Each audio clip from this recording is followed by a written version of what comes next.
సమయాలను తీసుకుని ఎక్కడికి వచ్చింది, మందిరానికి మరలా వచ్చింది. వచ్చి తను చేసుకున్న మొక్కుబడిని బట్టి ఆయన ఎక్కడ విడిచిపెట్టిందట, దేవుని యొక్క మందిరంలో ఏలి అనే యొక్క దైవజనుడి దగ్గర విడిచిపెట్టేసి వెళ్ళిపోయింది. కానీ మరి అంత ఆసక్తి కలిగి, మరి అంత ప్రార్థనా జీవితం కలిగి, మరి ఎంతగానో మరి అన్న మరి తన జీవితంలో ఒకనొక బిడ్డ అంటే మనం ఇవ్వగలుగుతామా? ఇప్పుడు చాలామంది పిల్లలే అంటారు, మొక్కుబడి మొక్కుకుంటారు, చాలా మొక్కుబడి చేస్తారు, కానీ ఆ మొక్కుబడిలు ఎంత మాత్రం నెరవేర్చేవారుగా ఉండరు.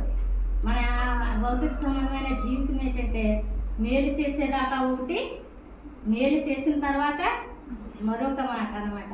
అలాగే ఎంత మాత్రం ఉండకూడదు.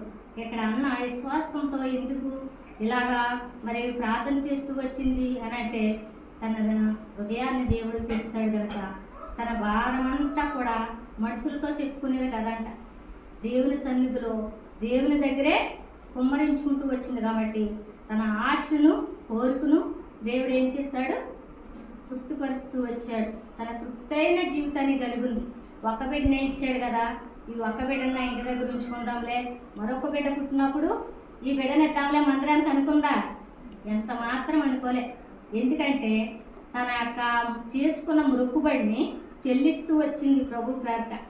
మనం కూడా మన జీవితాల్లో మొక్కుబడి అది మొక్కుకున్నాము అంటే తప్పక చెల్లించాలి, చెల్లించేవారుగా ఉండాలన్నమాట. మన జీవితాల్లో ఎన్నో మేలు చేస్తూ ఉంటాడు దేవుడు, మనం ఎన్నో మొక్కుకుంటూ ఉంటాం, కానీ ఆ మొక్కుబడులన్నీ కూడా కొంతవరకే నెరవేరుస్తాం, పరిపూర్ణంగా నెరవేర్చిన వారుగా ఉంటాం.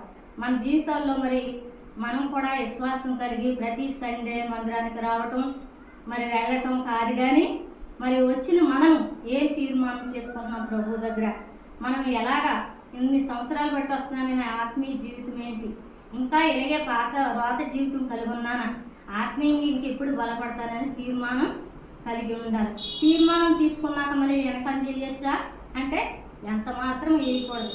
అది ప్రభువుకి ఎంత మాత్రం ఇష్టమైనది కాదు. ఇష్టమైనది ఏంటంటే మనం మొక్కామంటే ఆ మొక్కు తప్పక చెల్లించేవారుగా ఉండాలి.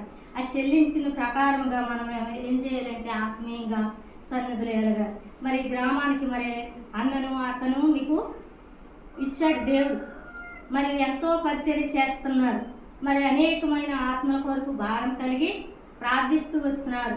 మరి యొక్క ఆత్మల రక్షణ విషయమే మరి ఆస్తామాషిగా చేస్తే వస్తారా? రారు. ఎంతో భారం బాధ్యత తీసుకుంటేనే మీరు ఆ గడప దాటి లోపలికి రాగలుగుతారు.